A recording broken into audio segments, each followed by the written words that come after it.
Hey guys, tonight we're diving into something weirdly specific, oddly poetic, and surprisingly rough in Japan said no thanks to umbrellas. You're walking down a long cobbled street in Kyoto, rain gently pattering around you, and you reach for your umbrella, only to have a local stop you, shake their head solemnly, and say, "Not here, not in this century." Yeah, you're in 19th century Japan, and umbrellas, well, you might be better off with that one unless you want to start a fight with a samurai or get side-eyed by a tea shop owner. So, before you get comfortable, take a moment to like the video and subscribe, but only if you genuinely enjoy what I do here. And hey, drop a comment below and tell me, what city are you in? And what time is it for you right now? Now, dim the lights, maybe turn on a fan for that soft background hum, and let's ease into tonight's journey together. You're walking alone. Your wooden gata sandals softly tapping the stone streets of Kyoto. It's not cold, but the drizzle has been falling since dusk. Shops are closing up, lanterns glowing warm behind rice paper doors. The smell of charcoal, miso, and wet earth feels there. You tuck your hands into your sleeves, but the rain keeps landing on your face. You instinctively look for a place to stop, maybe buy a cheap umbrella, but as you skim the storefronts, something feels off. There's not a single umbrella in sight. It's 1860, just before Japan's feudal era ends. The Tokugawa Shogunate still holds power, and tradition runs deep. You've arrived in a pocket of time when the humble umbrella isn't just a weather tool, it's a social and political landmine. A man bumps past you, muttering something under his breath. You realize he's soaked, too. No one around you is carrying an umbrella. Not the merchant's closing shop, not the geisha slipping through side alleys, not even the monks crossing the temple courtyard. And it's not just coincidence's rule. Rain slaps your shoulder again. You duck under the eave of a tofu shop, where a wrinkled woman is stacking wooden buckets. She notices your confusion and chuckles softly. First time in the Jin district, she asks, "You not? No umbrellas allowed here," she says, pointing toward a small, weathered sign. You'd block a samurai's path. You blink. Turns out, in parts of 19th century Japan, especially in major cities like Kyoto and Edo, umbrella use was restricted or frowned upon, especially in busy pedestrian districts or areas with strong class dynamics. Why? Because umbrellas weren't just inconvenient, they were disrespectful. Imagine walking with an open umbrella down a narrow street and accidentally obscuring the view of a passing samurai. Bad move. And here's where it gets interesting. This wasn't just about etiquette, it was about visibility. Samurai carried real swords. If they couldn't see clearly, because your oversized oil paper umbrella was blocking their view, they saw that as a threat. There are documented instances of arguments and even duels sparked by poor umbrella handling. Yes, umbrella rage was a thing. And the umbrellas themselves, these weren't your quick folding nylon modern jobs. They were big, round, waxy constructions made of bamboo and paper, often brightly colored and decorated. Gorgeous, but absolutely terrible in tight spaces. Also, they dripped a lot. Now, here's a curious fact. Some areas post official bans. Others relied on social enforcement. Basically, you'd get glares and possibly a passive-aggressive poem written about you, because of course poetry was part of the punishment system. Interestingly, historians still debate whether these restrictions were widely enforced laws or more like cultural taboos. Some argue the bans were local ordinances. Others think it was more about rigid social harmony rules, deeply embedded in urban design. You wipe a bit of rain from your face as you walk on, careful not to bump into anyone. No umbrella. Fine, it's just water, right? But deep down, you can't help wondering what else might get you in trouble around here. You duck into a narrow alley, hoping to escape the rain for just a moment. The lanterns above you flicker gently in the mist, casting long golden lines across the slick cobblestones. Standing there, catching your breath, you start to wonder, how did we even get here? I mean, it's just an umbrella. What could possibly be so controversial? Well, turns out, umbrellas have a long, dramatic past, and in Japan, they didn't start as humble rain shields. To get the full picture, you'll have to take a step way back to ancient China, centuries before the samurai ever strutted through Kyoto. Back then, parasols were already in fashion, not for rain, but for the sun, and more importantly, for status. If you had a parasol, that meant you were someone. If someone else held your parasol for you, even better, that meant you were practically royalty, or at least very annoying at parties. Unsurprisingly, parasols caught on, thanks to cultural exchanges through Korea and beyond. They made their way into Japan around the 6th century, but don't think of these as practical items. Nope, these were accessories, used mostly by the aristocracy. More look at me than stay dry. Fast forward to the Heian period, and you'll find court ladies gliding through palace gardens under large paper parasols. But they weren't holding them. That would be uncouth. Instead, attendants would carry them, angled just right, so not a single sunbeam touched the skin. It was less about rain and more about ritual, symbolism, and the relentless pursuit of aesthetic control. Now, zip ahead a few more centuries to the Edo period, and umbrellas start to get interesting. You're standing on a 19th century Kyoto street again, and this time, you notice something. Only certain people seem to carry umbrellas. Mostly merchants, sometimes minor officials, rarely, very rarely, commoners. Why? Because umbrella is real. Working rain umbrellas are still expensive, and more importantly, still dripping with social meaning.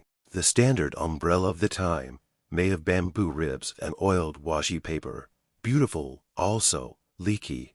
These things didn't fold. They didn't fit in a bag. They were fragile, high maintenance, and a clear signal: I'm someone who can afford to keep dry. You glance across the street and spot a young apprentice awkwardly holding a large umbrella over his master's head, but only halfway. The other half hanging in the rain. Why? Because etiquette dictated that the umbrella should favor the more important person. Rain, it seemed, followed the chain of command. And here's a fun fact: certain umbrella designs, colors, and patterns were linked to specific social groups. Some bore the crests of temples, others the logos of merchant guilds or samurai families. If you were seen using an umbrella marked with someone else's symbol, well, let's just say it was like showing up to a royal wedding in the wrong clan's colors. Bold choice, risky, too. There are accounts, yes, actual accounts of samurai confronting people for misusing umbrella patterns. In some cases, the umbrella would be ripped apart right there in the street. In other cases, a stern lesson might be delivered. Of course, historians still debate how widespread these rules really were. Some believe they were official city ordinances, especially in places like Edo. Others argue it was more about social pressure and written rules enforced by angry stares, passive-aggressive poems, or at worst, public shaming by your neighbor's uncle. Regardless, by the early 1800s, the umbrella in Japan had become a loaded object, not just a way to keep dry, but a symbol of wealth, class, and sometimes arrogance. As you watch a palanquin glide down the muddy road, two attendants holding ornate umbrellas above it, you feel the drizzle on your shoulder. Everyone else is soaked, but inside that moving canopy of power and paper, someone is dry. And in this society, that dryness says everything. The rain lets up a little as you continue along the narrow Kyoto street. You tug your sleeve over your wrist, trying to catch the last few droplets before they sneak into your collar. It's easy to forget you're not just wet, you're also unarmed, because in 19th century Japan, carrying an umbrella wasn't just an act of practicality or even vanity. It was a statement of power, and not everyone was allowed to make it. You reach a small bridge, watching a few merchants hurry past with covered carts. One of them has a folded umbrella strapped across his back like a weapon, and that's when it hits you. The umbrella wasn't just like a sword in the wrong ice. It was one. Here's where things get dicey. Picture a busy street in Edo, narrow, packed. Now imagine you, a commoner, swinging your long bamboo and oil paper umbrella wide open, blocking someone's view. You accidentally obstruct a samurai's path. He sees your silhouette moving behind the dripping paper, hand reaching up to adjust your grip. From his perspective, that could be the hilt of a blade, the curve of a scabbard, and suddenly, you're not a drenched civilian, you're a potential threat. This isn't just paranoia, it happened multiple times. Historical accounts tell of umbrella-related misunderstandings that escalated fast, like swords drawn in the street fast. In one famous case, a young merchant was cut across the shoulder after he startled a retainer with his umbrella in a crowded alley. The samurai claimed he feared an ambush. The umbrella, confiscated. The merchant, left bleeding and very, very confused. That's why, in districts with heavy samurai traffic, umbrellas were either banned outright or discouraged through signage and social pressure. In places like Edo Castle's outer market or Kyoto's temple roads, local enforcers would patrol during festivals or rainy season to remind citizens, keep it folded or stay home. You might be thinking, isn't that a little extreme? Well, welcome to Tokugawa, Japan. This was a time when status was everything, and public space was full of invisible boundaries. You knew where you could walk, how you could dress, who you could look at, and yes, how much vertical space you could occupy during a rainstorm. Even how high you held your umbrella mattered. To high, you might look like you're above your station. To low, you risk obscuring your face, which was considered suspicious in certain areas. Basically, if you didn't want to get accused of plotting treason, you had to master the art of respectful umbrella angle. And this brings us to one of the weirdest etiquette puzzles of all, the umbrella bow. Imagine this. You're walking down the street and a samurai is approaching. You need to bow, but you're holding an umbrella. How do you bow without poking him in the face with your rain stick? Well, there was a whole technique for this. You were expected to tilt the umbrella outward, lower your head just so, and ensure the edge of your umbrella didn't drip on anyone of higher status. If you got it wrong, not only were you rude, you might have just challenged someone to a duel without meaning to. Here's the kicker. Some umbrella makers added subtle design features to help with this problem, like handles shaped to encourage diagonal holding or special drip guards. Yet even with these innovations, the social risk remained high. It was easier for many to just walk in the rain. At least you wouldn't get stabbed. Now, historians still disagree on how widespread the enforcement of these rules was. Some say it was mostly urban centers. Others believe that even small villages internalized the idea that umbrellas meant trouble. The truth probably lies somewhere in between. As you cross the bridge and head toward the tea house district, the clouds part just a little. You spot another umbrella across the road, carefully held, perfectly aligned, almost floating. You realize something. In 19th century Japan, staying dry wasn't just about the weather. It was about survival, status, and knowing when to get wet. You're getting the hang of it now, walking in the rain, shoulders damp, sleeves heavy, but head held just so. You pass a merchant shaking out his robes under a cloth awning, and he gives you a knowing nod. No umbrella, no problem. It's not just about following the rules anymore, it's about fitting in. But just when you think you've mastered the art of rain etiquette, you hear a shout. Down the street, two men are arguing. One is clutching an open, umbrella-wide, lacquered, and clearly expensive. The other, a younger man in samurai attire, looks somewhere between annoyed and theatrically offended. A small crowd gathers. You don't need to understand every word to get the gist. Someone forgot who's allowed to block whose view. That, my friend, is the beginning of what you might call a courtesy standoff. And in the 19th century, it was not as rare as you'd think. See, in crowded cities like Edo and Kyoto, where narrow lanes twisted between shops, temples, and homes, umbrellas were the ultimate spatial offense. It wasn't just you're in my way, it was you're occupying social real estate you haven't earned. And if you happen to block a samurai's view, delay his stride, or heaven forbid drip water on his shoulder, things got personal fast. Historical sources describe an entire category of street altercations tied to umbrella mishaps. And we're not talking about dramatic sword fights every time. Yes, sometimes there were swords. Often it was about verbal sparring, formalized apology rituals, and dramatic bows so deep they nearly reached the gutter. You'd have to apologize, often more than once. You might be made to fold your umbrella immediately and walk beside it in shame. Some people even avoided certain streets altogether when it rained, just to dodge the awkward social minefield. But here's the twist. The tension wasn't just between classes. Sometimes, umbrellas caused friction within classes too. Merchant vs. merchant, craftsman vs.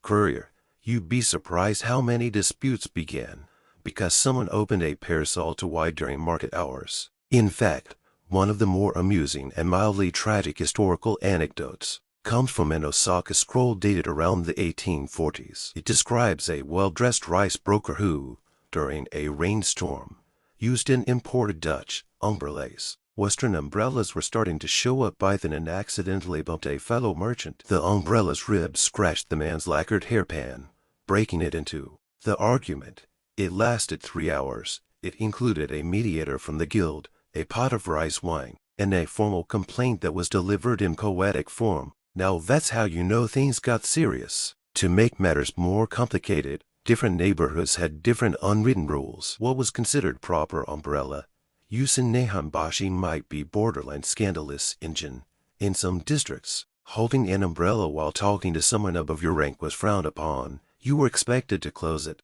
even if it meant standing in the rain. And don't even think about bringing an open umbrella into someone's shop or tea house. That was practically like walking in with muddy boots and yelling, "I reject your hospitality." So, what did people do? They improvised. People began to develop umbrella-holding strategies. Some carried them closed, only opening them in wide spaces. Others leaned them against their shoulders and used hats instead. In markets, shopkeepers would stretch canopies between buildings, creating dry lanes so customers could ditch the umbrella entirely. Here's a fun detail you might not expect. There were umbrella attendants. Yeah, wealthy individuals sometimes hired helpers, whose entire job was to carry the umbrella, manage its ankle, and most importantly take the blame if anything went wrong.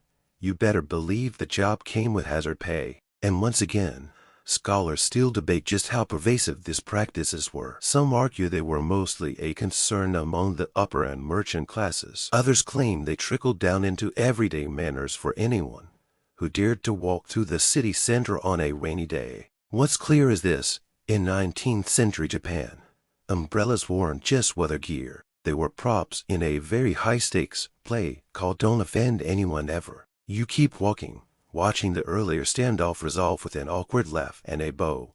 The umbrella's folded. Peace is restored. For now, you're halfway through your rainy stroll when you notice something odd: a group of people walking without umbrellas, completely unfazed.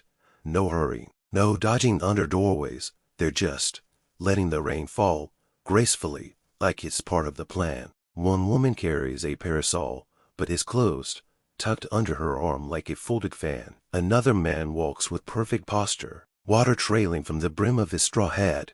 You slow your steps to match theirs, and then you realize something. They're not avoiding the rain, they're embracing it. Welcome to one of the most uniquely Japanese concepts of the era: walking in the rain as an aesthetic, not an inconvenience. There's a term for this, the tsuroi. It means impermanence, with a general passing of things. Rain, in this worldview, isn't something to fight, it's something to notice, to feel. In many circles, especially among artists, monks, and poets, walking in the rain without a cover became a sort of quiet rebellion against fuss and vanity. A soft drizzle on your shoulders was a reminder of the season, a proof that you were alive, here, in this fleeting moment. Romantic, absolutely practical. Depends how much you like wet socks. But this wasn't just about philosophy. In many Buddhist traditions, especially Zen, enduring the rain without complaint was seen as a form of mental clarity, a kind of passive meditation. To walk through the storm without shielding yourself was to show grace under discomfort. So yes, in some contexts, not carrying an umbrella was actually seen as more refined than having one. And then there's the fashion angle. You pass by a fabric stall where dyed cotton yukata sway gently in the breeze. Raindrops darken the fabric, creating temporary patterns, floral outlines blooming in water.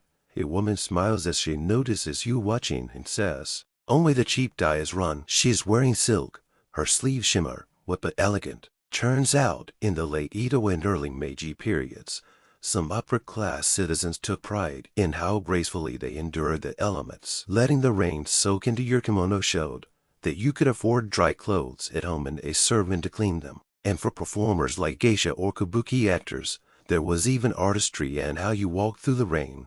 Movements were slowed, gestures deliberate. Umbrella or not, you never rushed.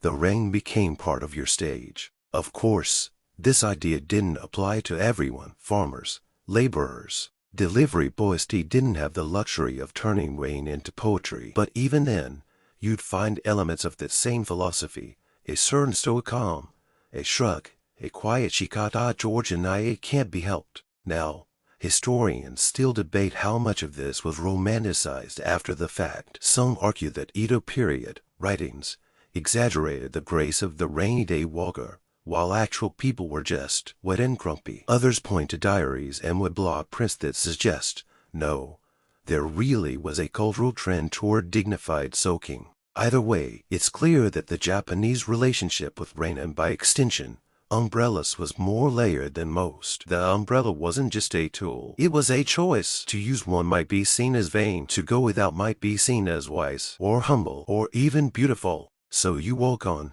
letting the rain beat on your forehead.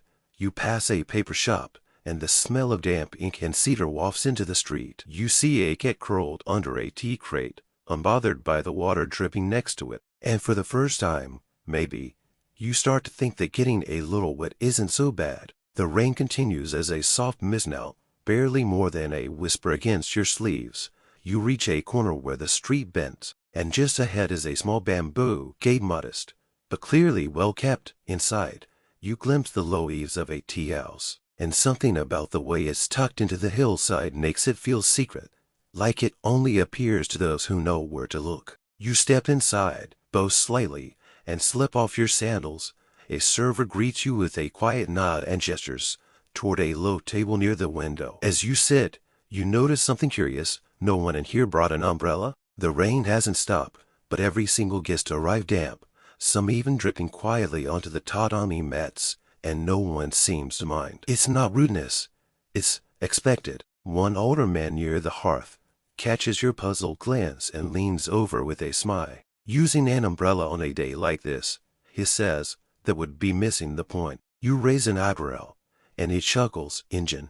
He says, we appreciate a little inconvenience. It's how you know you're not made of paper. This, as you soon learn, is part of a broader idea that shaped behavior in the era. Enduring the rain was a kind of unspoken virtue. In 19th century, Japan, especially among the cultural elite of Kyoto and Edo, there was a quiet admiration for people who moved through the world with dignity, not disruption. And umbrellas, they were kind of disruptive. Imagine walking through a narrow street with an open umbrella.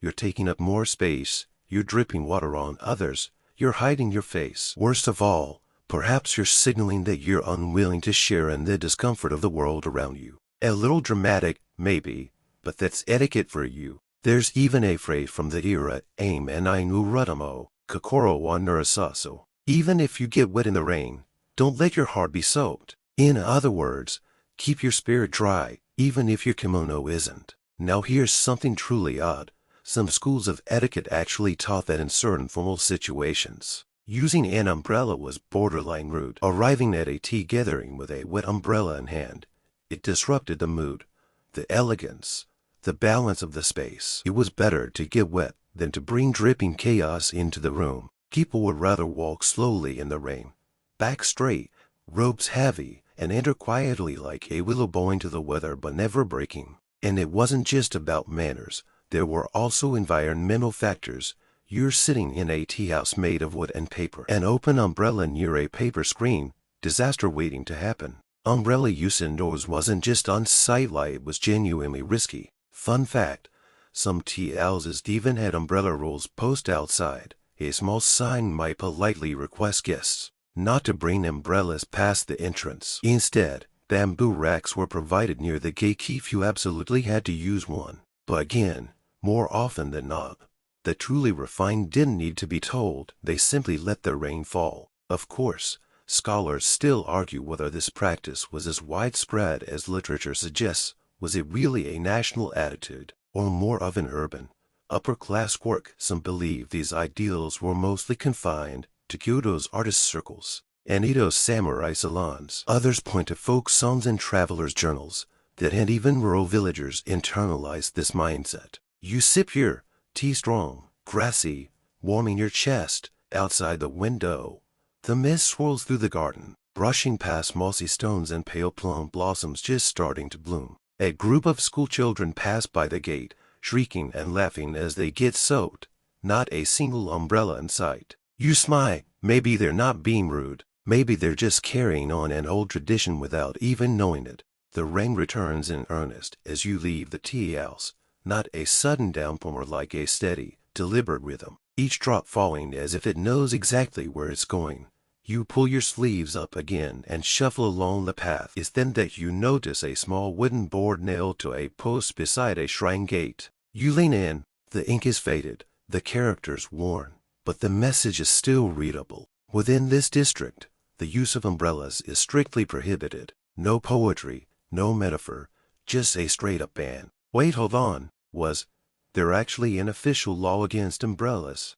The answer, sort of. You've now entered the world of localized ordinances, specific rules issued by ward officials, magistrates, or even shrine caretakers, especially during the late Edo period, when cities were bursting with people, and the risk of friction, social or literal, was high. These weren't laws in the you'll go to jail sense, but they had teeth. In some neighborhoods, umbrella bans were posted during festivals, market days, or in high-traffic zones. In others, they became semi-permanent customs turned into rules, turned into expectations. Tikjin, for example, narrow streets, expensive silk shops, lanterns hanging low. You try walking through there with a full-sized oil paper umbrella and not knocking something over, not to mention the foot traffic, geisha, couriers, pilgrims, monks, and, of course, the occasional samurai doing his dramatic slow walk. It wasn't just about blocking views anymore.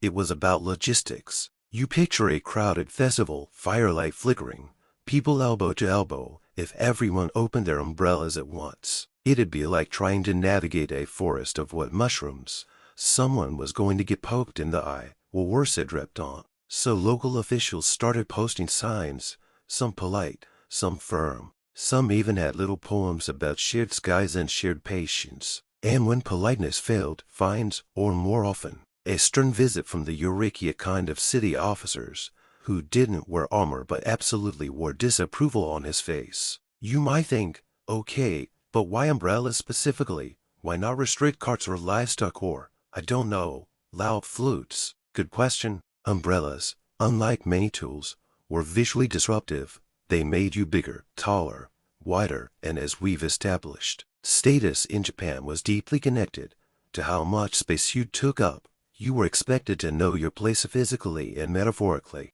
There's also the practical concern of fire. Yes, fire.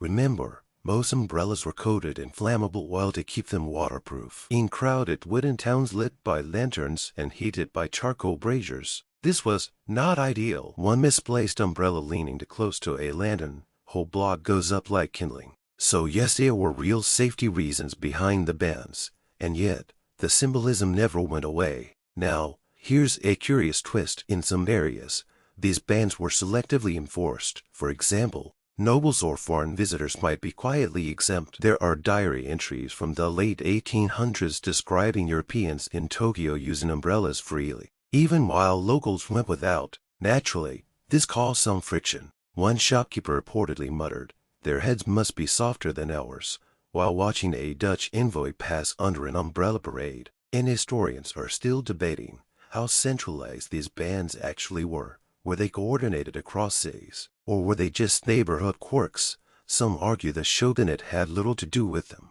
while others point to edicts buried in bureaucratic archives that suggest otherwise. Either way, the result was clear. In some places, at some times, umbrellas were banned, period. You keep walking, head tilted back, letting the rain splash against your forehead. That old sign beside the shrine swings gently in the breeze, as if nodding at you. You've just walked through a place where a simple tool became a symbol, a threat, and a cultural lightning rod, and all it ever wanted to do was keep you dry. The rain lightens as you turn onto a quieter side street, the kind with moss between every stone and shutters that creak in the wind. There's no one around but a stray cat, soaked yet unbothered, flicking his tail with the usual feline indifference. You walk on, and just as you begin to believe you're the only soul braving the wet, a voice calls out softly from the shadows, looking for something. You turn. A man stands beneath a slanted roof, barely visible in the dim light. He's old-bent a little, but his eyes are sharp. Beside him,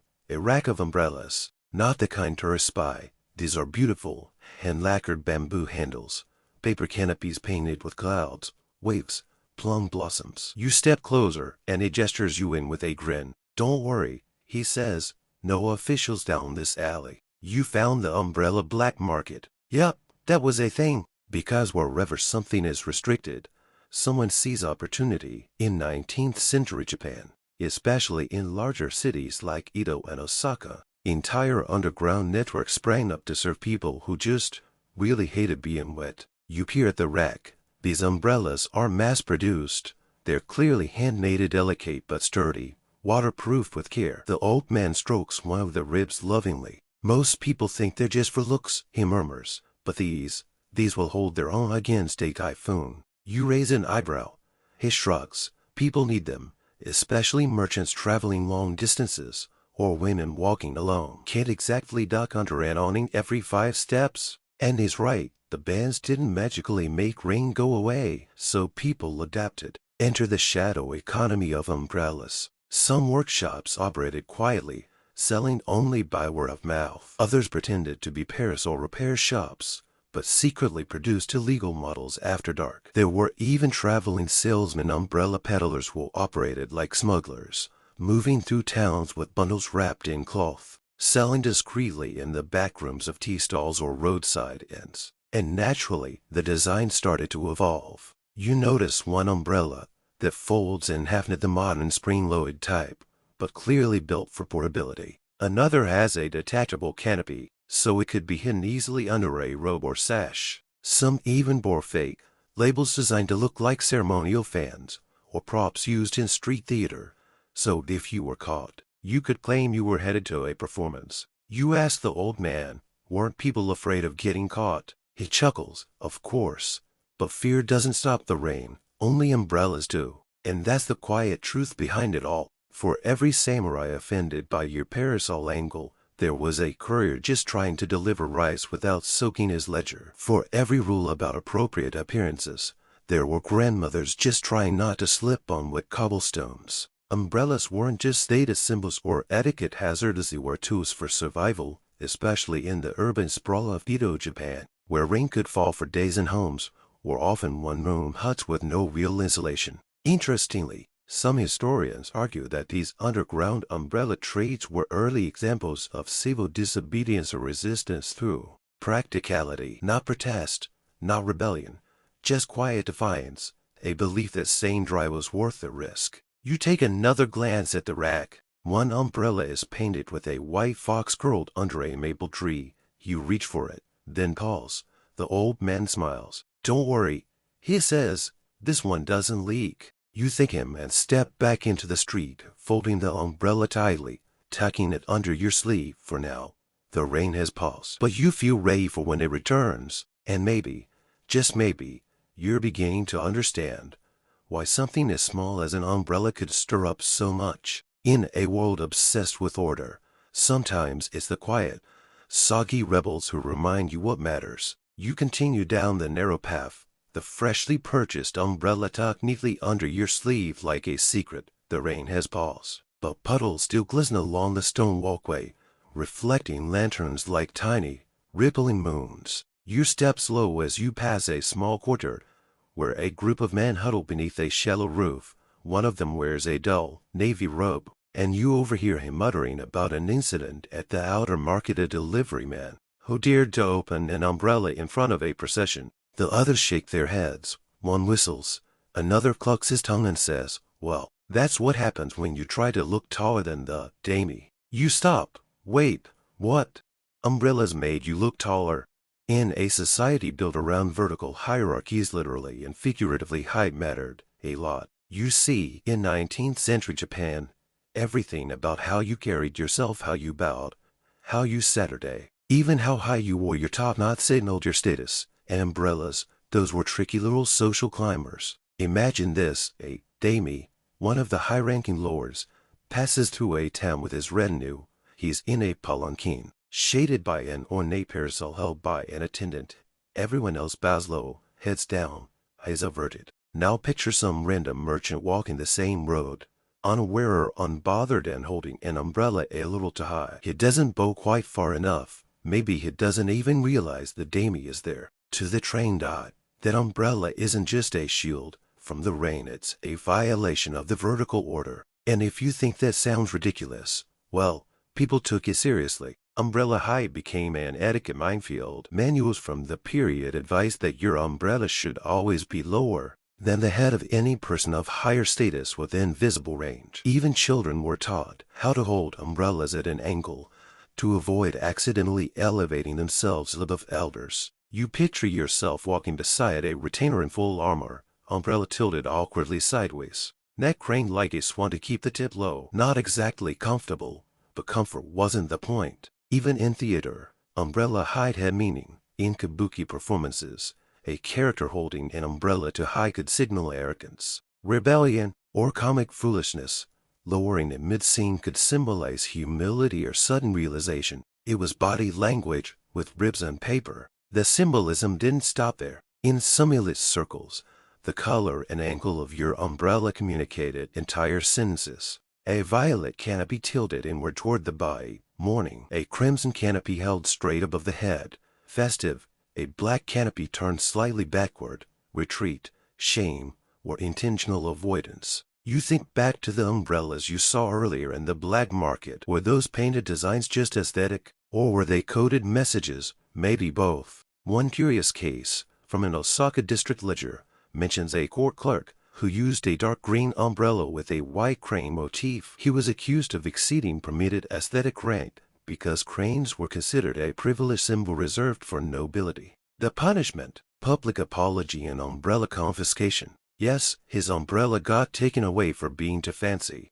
And here's where the lines get blurrier. Some scholars argue these height-based taboos weren't strictly enforced outside of major cities. In smaller towns, practicality often trumped protocol. Others say it was precisely the smaller towns where everyone knew everyone where unspoken etiquette hit the hardest. You pass another umbrella rack, this one outside a modest sake shop.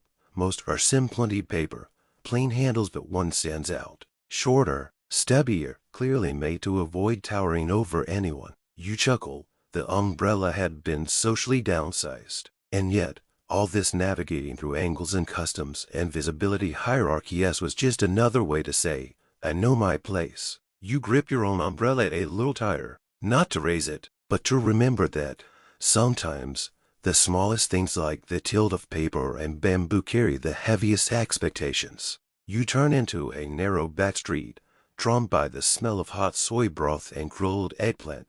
A vendor crouches beside a small stand, ladling soup into clay bowls, while steam curls up into the humid air. You pause to warm your hands, and she looks up, grinning. No umbrella, she says, smart. You smile. You're starting to enjoy these small victories, but as you sip the broth and look around, another question bubbles to the surface. What about the people who made umbrellas? You'd imagine that if umbrellas were becoming taboo, or even banned in certain districts, then the people who made their living crafting them must have been in a tight spot. And you'd be absolutely right. Meet the Wagasa artisans umbrella makers, whose lives were entirely wrapped in washi paper, bamboo, string, well, and quiet precision. Their craft was delicate, seasonal, and surprisingly competitive. Making a Wagasa wasn't just handiwork. It was a layered process that took weeks, sometimes months. The best Wagasa were merely waterproof. They were beautiful, often painted by hand, sometimes with poetry, sometimes with family crests, occasionally even tiny illustrated scenes, like a haiku in visual form. They were made to flex just right, to open in a smooth snap, to fold with a soft, respectful shush. Now imagine pouring your life into that and suddenly finding out that your customers aren't allowed to use your product anymore. Yeah, not ideal. You hear about one such artisan, a woman named Tama from a little workshop just outside of Kyoto. Her family had made umbrellas for 3 generations, but by the 1830s, with restrictions tightening and taste shifting, her business started to dry up faster than a summer puddle. So what did she do? She got creative. Rather than make umbrellas for the general public, Tama began crafting ceremonial Wagasa umbrellas intended purely for rituals, theater, weddings, or seasonal festivals. These umbrellas weren't meant to be used in the rain. In fact, they weren't meant to be used at all. They were display pieces, art objects. She leaned into the taboo and created something too beautiful to ban. And she wasn't alone. Some umbrella makers pivoted to stage props, working with kabuki actors and storytellers. Others moved into neighboring, industrialized filmmaking, lantern production, or parasol painting, where the market rules were looser. Then there were the quiet rebels. You learn of a small collective near Osaka that refused to give up the rain. They made silent umbrellas models designed to look smaller, plainer, less offensive to watchful eyes. The ribs were painted matte black. The paper was stained to mimic age. These were stealth umbrellas, crafted for those who wanted to stay dry but stayed invisible. You pass another shop front, long abandoned, its sign still faintly legible. Yamaguchi Umbrella Works. The paper windows are torn. A single umbrella frame leans against the wall, warped by time and weather. You imagine the hands that made it so steady they must have been. How they fought the slow fate of relevance. And here's the quiet tragedy. Many of these artisans never passed their skills on by the time the Meiji Restoration ushered in a more Western, industrialized Japan. Wakasa craftsmanship was already endangered. Factories started producing steel-ribbed umbrellas. Folding mechanisms arrived. Wallpaper gave way to wax cloth and nylon.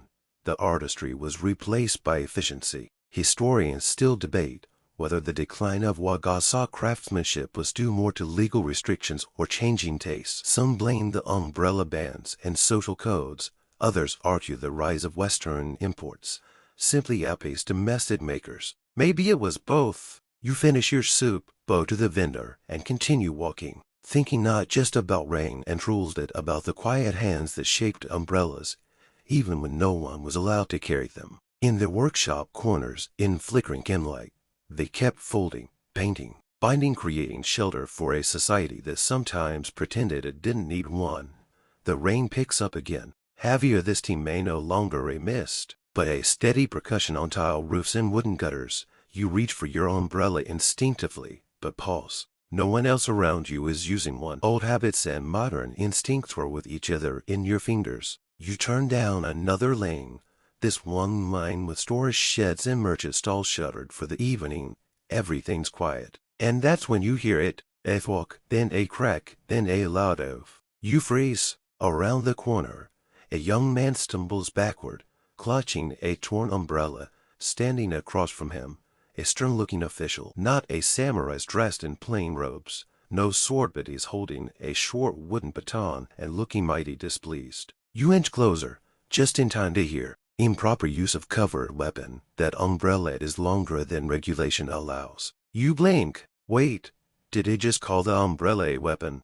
Believe it or not, that wasn't a one-time slip of the tongue. In fact, by the 1800s, umbrellas were regularly cited as objects of concern in official security ordinances, particularly in cities prone to conflict or street theater that turned into conflict. Here's why. Traditional Japanese umbrellas, especially those with long bamboo ribs and lacquered handles, were structurally very similar to short spears. Some had pointed ends. Many could be used to block blows, distract opponents, or if you were determined and creative to deliver a rather dramatic smack. There are even records of umbrella duels, where young men, usually brash sons of merchants, or lower-ranking samurai settled petty insults with umbrella fights in alleyways or empty lots. Not officially sanctioned, of course, but tolerated to a degree, like the Edo period version of Meet Me After School. And then there were the political protests. In the late Tokugawa period, tensions rose between various factions: reformists, isolationists, merchants angry about rising taxes. Sometimes these groups would organize unofficial gatherings, rain or shine. During rain, of course, they brought umbrellas, which meant that sometimes, to the city guard, a group of citizens, all holding umbrellas in the same direction, looked suspiciously like a marching line. So yes, umbrellas became symbolically threatening, not just physically. One famous account from 1850 tells of a group of fishmongers who used umbrellas to shield their faces during a market protest. When guards tried to disperse them, the umbrellas were raised not to fight, but to block their visibility. Chaos ensued. Fish flew, so did a few fists, and that was the moment umbrellas started showing up on watch lists in some towns. You'd even find a post notice on a nearby wall, faded with time but still readable: umbrellas exceeding 5 shaku approx. 150 centimeters, must be folded within city limits on days of high alert. Repeat offenders may be fined or detained. A 5-foot umbrella might sound like overkill until you realize many ceremonial ones exceeded that easily. Some were so large they needed two hands to control, especially during high wind. And again, scholars are still debating how serious this umbrella panic really was. Some believe it was exaggerated, a form of social anxiety about modernization and foreign influence. Others argue it was rooted in genuine safety concerns, particularly in crowded cities with growing unrest. What's certain is this: in certain times and places, carrying an umbrella could be seen not as convenience but as defiance. You think back to that young man. His umbrella now lies snapped in half in a gutter puddle. He's not bleeding, but he is wet and humiliated. The official walks away, baton tapping against his leg. You take a deep breath. Then carefully, slowly, you pull your own umbrella back into your sleeve and walk on. No need to start a revolution tonight. After all, it's just a little rain. The rain eases again, but it leaves behind the washed-out clothed kind where the world seems softer, quieter, and just a little more reflective. You find yourself wandering through a residential district now. Stone walls, clipped hedges, soft footsteps on damp earth. The air smells like rain-soaked pine and just a hint of incense. As you walk, you begin to notice something. No men are carrying umbrellas, but around the corner, you spot a woman, elegant, walking with a delicate paper parasol tilted just so, not to block the rain completely, but to catch it gently. It's the first time you've seen one used with such grace, and no one seems to mind. That's when it hits you. Maybe the umbrella taboo wasn't the same for everyone. Let's talk about gender and umbrellas. In 19th century Japan, women had a different relationship with umbrellas both practically and symbolically. While men were often expected to tough out the rain as a sign of stoicism or humility, women were permitted, and sometimes even encouraged, to shield themselves. But big asterisk here, it depended on how and why. You pass a small courtyard where a young girl in a patterned yukata is walking in circles, spinning a red umbrella just above her head. An older woman watches from the porch, nodding in quiet approval. There's something ritualistic about it, ceremonial even. That's no accident. In certain parts of Edo and Kyoto, umbrellas were tied to ideals of feminine beauty, purity, and modesty. A woman shielding herself from rain or sun wasn't seen as weak, it was seen as refined. She was preserving herself, not avoiding discomfort. Of course, like most compliments disguised as expectations, this came with limitations. For one, the umbrella couldn't be too large. That would be vulgar. Nor too flashy. That would suggest vanity. And most importantly, the way it was held mattered. There was even a school of thought, particularly among geisha and Northern high-ranking courtesans, that the angle of the umbrella reflected your emotional state, tilted slightly forward, bashfulness, backward, defiance, held low. Near that cheek, mystery, no umbrella at all, boldness. You walk past a kimono shop where a sign in the window reads, "Refined rainwear and parasol suitable for the modern lady." But not everyone saw umbrella use as elegant. In fact, as the 19th century progressed, and Western fashion began trickling into Japan, umbrellas, particularly those with curved handles and imported fabric, became associated with westernized women, or ifuku onna. And not everyone liked that. Conservative critics grumbled that these women were losing their Japanese grace. They walked too quickly, held their umbrellas too high. Some even dared to wear boots in the mud. For some traditionalists, this wasn't just a fashion faux pas, it was a cultural betrayal. There are woodblock prints from the era depicting modern women with parasols and top hats, often exaggerated with long noses and stiff posture, a subtle dig at both foreign influence and women who embraced it. And yet, for many women, umbrellas became symbols of quiet independence. Walking alone with one meant you could control your space, your visibility, your pace. It meant not relying on a man to shelter you or to hurry you home before the rain started. Here's a detail you might not expect. Some umbrella shops specifically marketed to female customers by painting delicate seasonal motifs, cherry blossoms, cranes, plum petals into their canopies. Others offered feminine-sized wagasa, lighter and easier to carry, with handles shaped to fit smaller hands. And yes, Historians still argue whether this shift toward umbrella as liberation was real or mostly symbolic.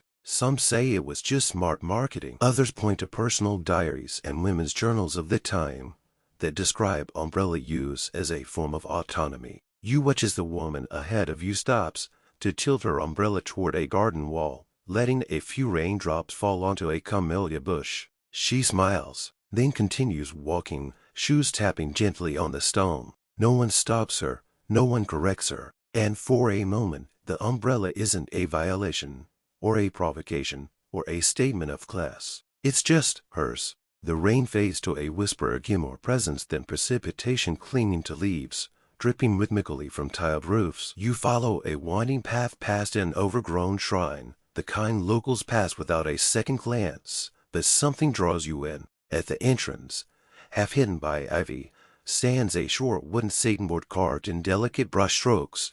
You step closer to read. Umbrellas not permitted beyond this gate. The gods must see your face. You pause. Okay, now it's getting mystical. Welcome to the world of superstition, symbolism, and umbrella taboos that go way beyond social rules.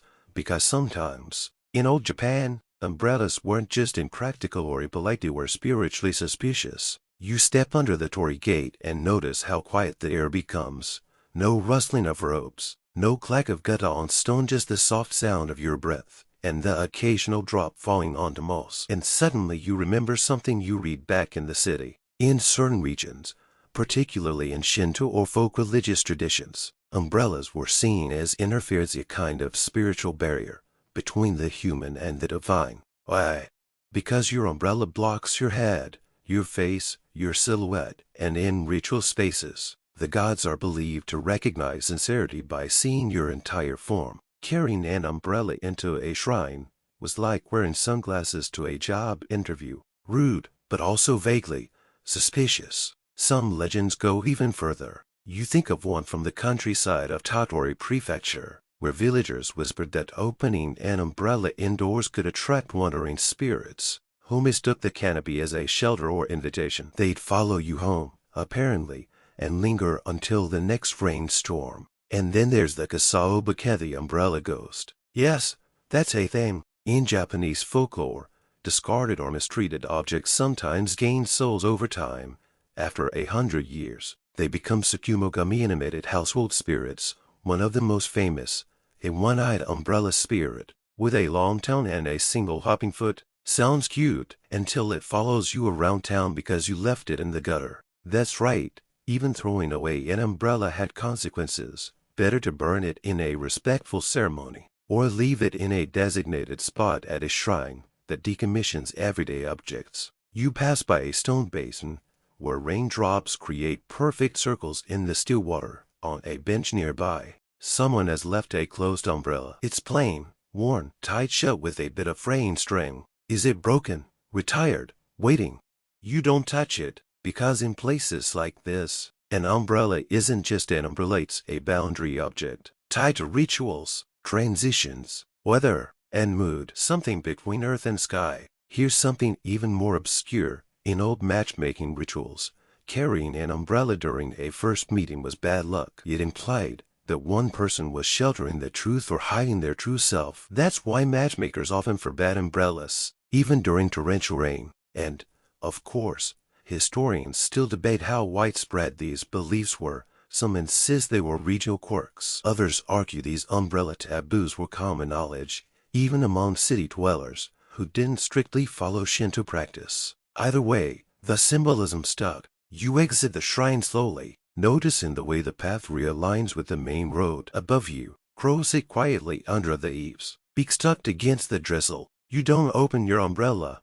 Not here, not now, because whether you believe in ghosts or not, it somehow feels wrong. And in a country where etiquette, spirituality, and weather are all blurred together, sometimes it's safest to just let the rain fall. By now, the rain has become more of a memory than a presence, just the occasional drop rolling off a leaf or sliding down your sleeve like a quiet reminder. You're nearing the outskirts of town, where the stone cuts turn to packed earth and the tiled roofs grow sparser. Ahead, you spot something different. A small Western-style building, squared and symmetrical, with glass windows and a signboard in both Kanji and French. You've arrived at the edge of an era, because just as the Tokugawa Shogunate was beginning to crack open the doors of isolation, Japan was flooded not just with diplomats and maps but with ideas, and umbrellas were among the first to change. You step closer to the shop. In the window, next to a folded map of Paris and a dusty globe, sits something that looks at once familiar and strange. A Western umbrella folding metal ribs, waterproof cloth, a curved wooden handle. To your Edo period eyes, it looks sharp, sleek, dangerous in a modern way. You step inside, and the shopkeeper, an older man in an impeccable Western-style coat, nods politely. Imported from England, it says, tapping the umbrella in the display.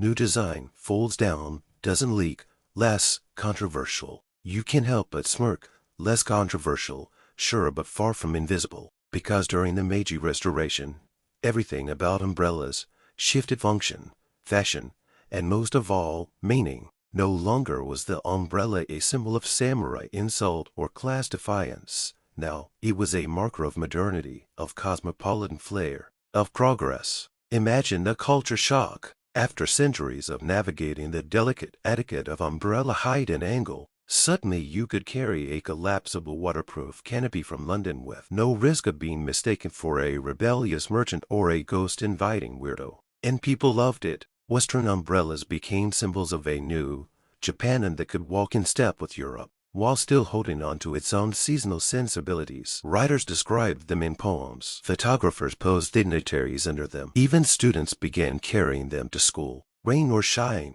like talismans of ambition. You hear the shopkeeper explain that the government itself helped normalize umbrella use, particularly among civil servants and teachers, encouraging the shift from oil paper, wagasa, to factory-made imports. And the artisans.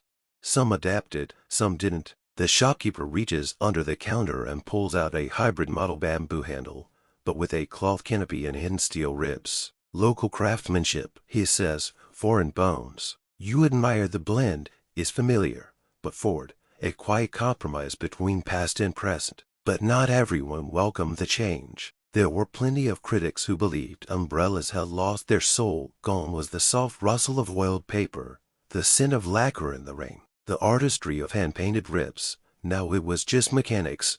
Click, snap, dry. One essayist from the late 1800s lamented that umbrellas had become soulless domes, shielding people not just from weather, but from reflection. And as always, historians still disagree on how deep this shift really went.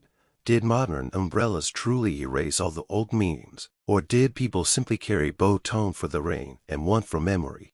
You leave the shop with the hybrid model in your hand, feeling the weight of it lighter than a wagasa, but heavier in its symbolism. Outside, the street is quiet. A few others pass you, some with Western umbrellas, others without anything at all. And for the first time, no one looks twice, because the umbrella isn't a weapon, or a signal, or a metaphor anymore. It's just what it always wanted to be, a way to stay dry. The road winds gently uphill now, and the town thins out behind you, temples and tea stalls giving way to quiet gardens, bamboo groves, and the occasional shrine nestled into the hillside. The air feels cleaner up here, cooler, and your steps slow naturally, not out of fatigue, but out of the quiet satisfaction that comes from knowing the journey is almost over. You pause under a tall pine and lean against its damp trunk. Your umbrellas, that umbrella still folded at your side. You never opened it, not once, but it's been with you the whole way, like a reminder of all the strange, invisible rules that once shaped the way people moved through the world. You glance back toward the town, and it occurs to you, how did something so ordinary, so seemingly neutral, end up carrying so much meaning? It was never just about the rain. It was about the way umbrellas changed how people saw each other, how they literally and symbolically altered visibility, who was allowed to take up space, and how much of the sky you were permitted to stand under. A folded umbrella in 1840 Kyoto could mean you respected the rules. An open one might mean you challenged them. A small umbrella could suggest humility. A wide, colorful one, vanity, arrogance, or artistic flair, depending who you asked. You think of the samurai on the narrow street, bristling at being obscured, the merchant measuring umbrella height, like it was a matter of national policy. The artisan painting silent foxes on paper canopies in defiance of bans. The woman who tilted hers toward a flower, as if the rain were part of the performance. And, of course, the shrine elder who believed umbrellas kept the gods from seeing your heart. So many perspectives, so many meanings, one object. And maybe that's the point. Umbrellas are like little rooftops we carry through the world, portable boundaries, weatherproof declarations. They protect us, but they also define us, especially when others are watching. And now, you're standing at the edge of a world that no longer enforces those rules. No magistrate is going to fine you. No samurai will draw a sword. No poet will write a haiku mocking the grip. Still, something inside you hesitates. You look up at the now soft sky. The last of the rain is fading into mist. You open the umbrella and out of fear or habit of curiosity, it unfurls with a soft snap, casting a faint shadow over your face. It feels lighter than it should, maybe because you understand it better now, not as an accessory, not as a threat, but as a thread of many that wove through a society far more intricate than it seemed. You walk on, the umbrella angled gently, respectfully, quietly, because in the end, the rain doesn't care who you are, but history always does. Now the path has gone quiet. The sky is no longer gray, just soft like the inside of a dream. The trees sway with the last traces of breeze, and your umbrella folds close for the night, resting against your side like an old friend. You've made it all the way through a storm, without ever really needing to hide. So take a breath, let your shoulders sink. The journey is behind you now, and ahead lies only peace. Close your eyes if you haven't already. You're dry, you're safe. And somewhere in a sleepy part of Kyoto that only appears when the rain falls just right, you're still walking,